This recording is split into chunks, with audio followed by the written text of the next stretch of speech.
Welcome to Suman TV. నేను మీ నవీన్. ప్రస్తుతం మనతో celebrity homeopathy expert doctor Chetan Raju garu ఉన్నారు. హాయ్ సార్, నమస్తే అండి.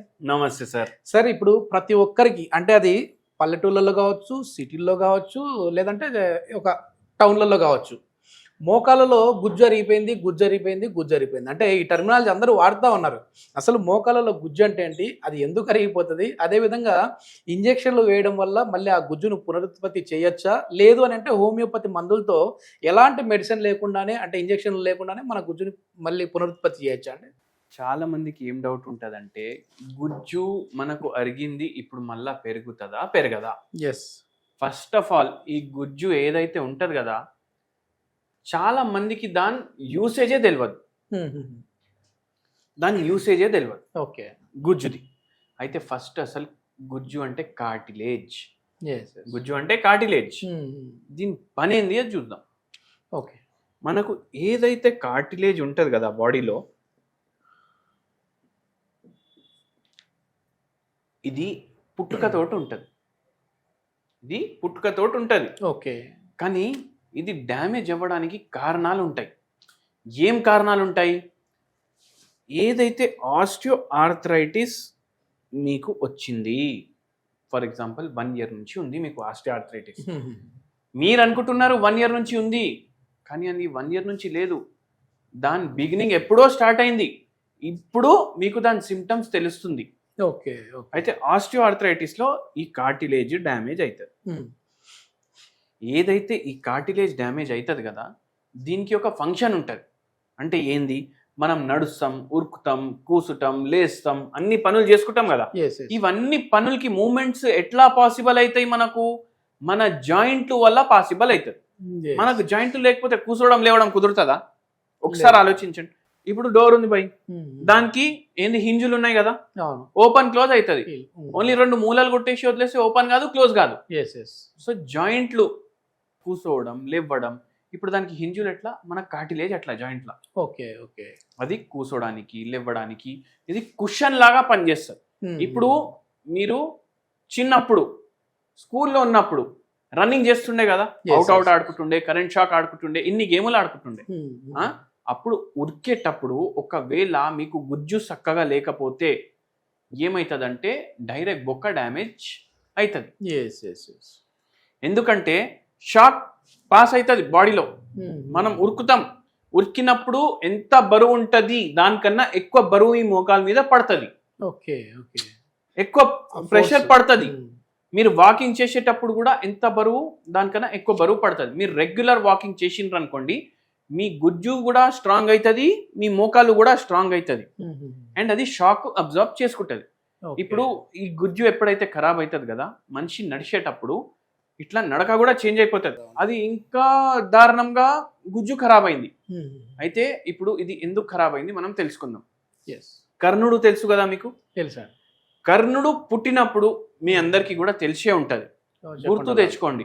కవచంతో పాటు కర్ణుడు పుట్టిండు. కానీ ఈయన చేసే కర్మాలు వల్ల కౌరవుల సైన్యంలో చేరుకున్నాడు.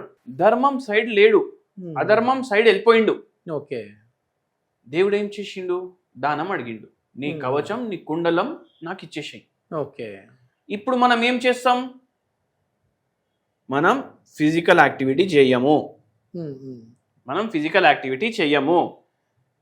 వారానికి 10 పూటలు నాన్ వెజ్ బిర్యానీలు, బర్గర్లు, పిజ్జాలు తింటాము. ఫుల్ డే కూర్చొని టీవీ చూస్తాము, నైట్ సరిగా టైంకి పడుకోము, నెట్ఫ్లిక్స్లు చూస్తాం, ప్రైమ్ వీడియోలు అవి ఇవి చూస్తాము. ఇవి చూడడం వల్ల నిద్ర చక్కగా లేదు, తిండి చక్కగా లేదు, అన్ని పాపాలు చేస్తున్నాం. మనం మన బాడీకి హాని చేస్తున్నాం, కర్ణుడు చేసినట్టు. అయితే ఏమైతుంది? మన కవచం కూడా పోతుంది. అర్థమైందా మీకు? అట్లనే ఏమైంది?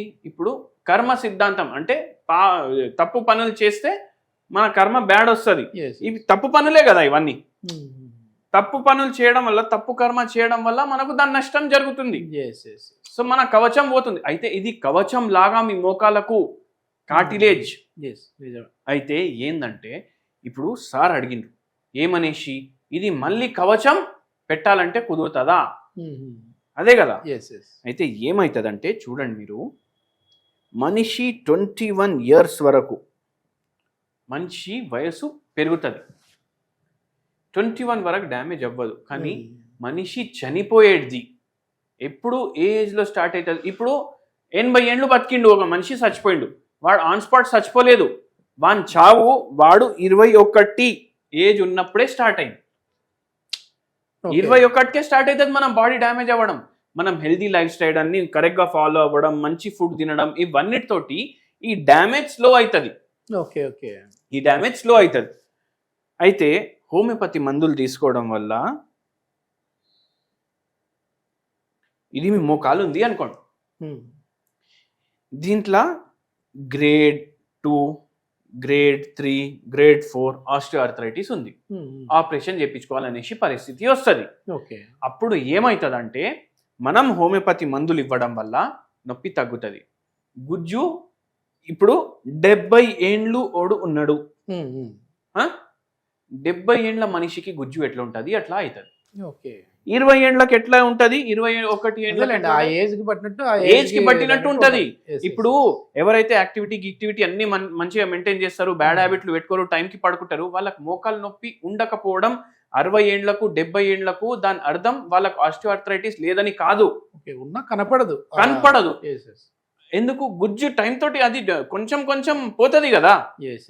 సో ఆ ఏజ్ కి మీకు నొప్పి లేకుండా, ఆ ఏజ్ కి మీ మోకాలది స్ట్రక్చర్ ఎట్లా ఉండాలి అట్లా ఉంటే చాలు మనకు. అట్లా ఉంటే చాలు మనకు. అంతెందుకు 100 మందిని ఉత్తగా జమ చేయండి, ఉత్తగా ఎవరు 60 నుంచి 80 ఏండ్లు ఉన్న వాళ్ళకు జమ చేసి అందరు మోకాలు తీయండి ఎక్స్రే. ఓకే. వీళ్ళందరికీ మోకాలు నొప్పులు ఉండొద్దు, వాళ్ళందరిది మోకాలు తీయండి ఎక్స్రే. అలా ఎంతో మందికి గ్రేడ్ 2, గ్రేడ్ 3 బయట పడతాయి, కానీ నొప్పి లేదు. సో ఎందుకంటే ఆ ఏజ్కి అట్లా ఉంటుంది. మన పని ఏంది? మన మందుతోటి బాడీకి ఏం డ్యామేజ్ అవ్వకుండా ఆ పని చేయాలి మనం. నొప్పుల్ని తగ్గియచ్చు నార్మల్ గా. అంటే మరీ ఏదో 20 ఏళ్ళ పిల్లగానిలా కాకుండా గుజ్జు 70 ఏళ్ళ గుజ్జు ఎట్లా ఉంటది అట్లా చేస్తాం హోమియోపతి మందులతోటి. అట్లా ఇది ఎన్ని రోజులు ఈ మందులు వాడాలంటే? కొందరికి చూడండి, గుజ్జు అయితే డెవలప్ అయితేనే ఉంటుంది, మీ ఏజ్ ని తగ్గట్టు ఎట్లా ఉండాలి అట్లా డెవలప్ అవుతుంది. ఆ గుజ్జు డెవలప్ అయినప్పుడు వరకు మనం మందులు వాడిపిస్తాం. కానీ ఇప్పుడు మీరు అన్నారు, అందరికి ఏం నోషన్ ఉంటుంది, అరే హోమియోపతి ఇప్పుడు నేను వాడితే నేను చచ్చిపోయి మళ్ళా పుట్టి అప్పుడు నాకు మోకాలు నొప్పులు వస్తాయి కదా అప్పుడు తగ్గుతాయి అనేసి అనుకుంటాడు. అట్లా అనుకుంటారు. కానీ హోమియోపతి చాలా ఫాస్ట్. ఎందుకంటే ఇప్పుడు వేరేవి వాడండి నొప్పి గోళీలు, వాడు మరణంతం వరకు వేసుకోమని చెప్తాడు. కానీ ఇక్కడ 1 year 2 years లో పూర్తిగా తగ్గుతుంది. అండ్ బెస్ట్ పార్ట్ ఏంటంటే మీకు వారంలోనే రిజల్ట్ అనేది తెలుస్తుంది. ఒక పేషెంట్ అయితే మోకాలు నొప్పి ఉంది, 3-4 రోజుల తర్వాత నేను ఆపరేషన్ చేయించుకోవాలి అని అనుకుంటున్నా, మా ఆయన ఎవరో ఇట్లా మీ గురించి చెప్తే తీసుకొని వచ్చిండ్రు నాకు.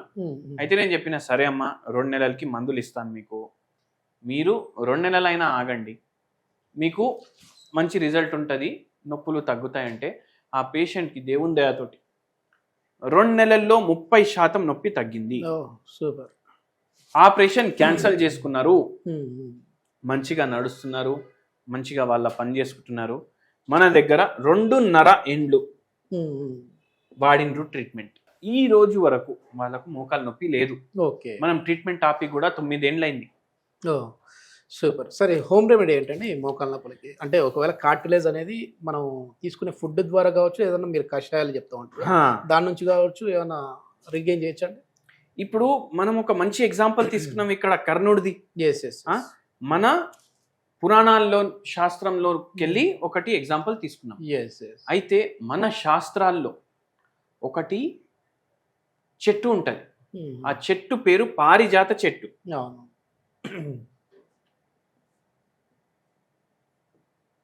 ఇది వైకుంఠంలో కూడా ఉంటది చెట్టు. ఇది వైకుంఠంలో కూడా ఉంటది, దేవలోకంలో కూడా ఉంటది. దీంట్లో చాలా మెడిసినల్ ప్రాపర్టీస్ ఉన్నాయి అనేసి అంటారు.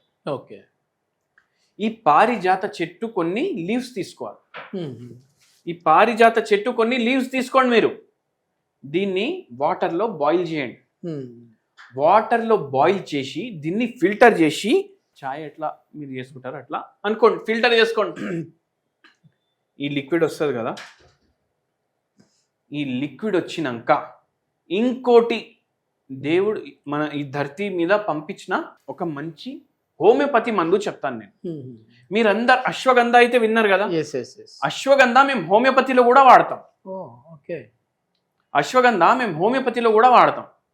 అంటే ఇప్పుడు ఒక ఆయుధం ఉంది, దాన్ని మనం కరెక్ట్ ఇంకా షార్ప్ చేస్తాం అనుకోండి. ఓకే, అయితే అశ్వగంధ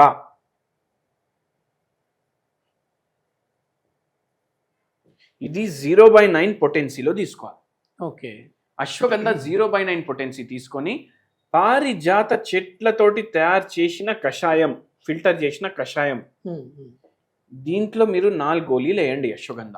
ఓకే, ఇది డైలీ పొద్దుగాల ఒక గిలాసు, పొద్దుమీకు ఒక గిలాసు. మెల్ట్ అయిపోతాయి.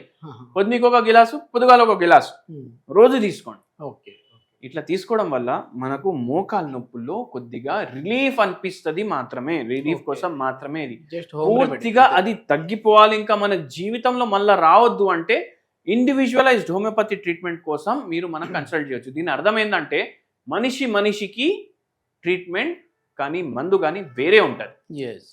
ఇప్పుడు నాకు ఇచ్చిన మోకాల నొప్పికి మందు ఇంకో పేషెంట్కి డాక్టర్ ఏమో జలుబు కోసం కూడా ఇవ్వచ్చు. Okay, okay. సో ప్రకృతిని బట్టి మనం మందిస్తాం. ఇది మొత్తానికి మోకాలలో కార్టిలేజ్ అనేది చాలా వరకు కూడా మన లైఫ్ స్టైల్ మీద ఆధారపడి ఉంటుంది. దాన్ని మన చేతులారా నాశనం చేసుకుంటా ఉన్నామన్నట్లుగా చెప్తా ఉన్నారు. సో ఇది మామూలుగా ఏంటంటే సర్జరీ వరకు వెళ్ళాల్సిన క్యాండిడేట్ కూడా ఇక్కడ 30% 2 నెలల్లోనే ఆ నొప్పులను తగ్గించుకున్నారంటే మరి హోమియోపతి పవర్ అనేది ఎంత అనేది అయితే తెలుస్తూ ఉంది.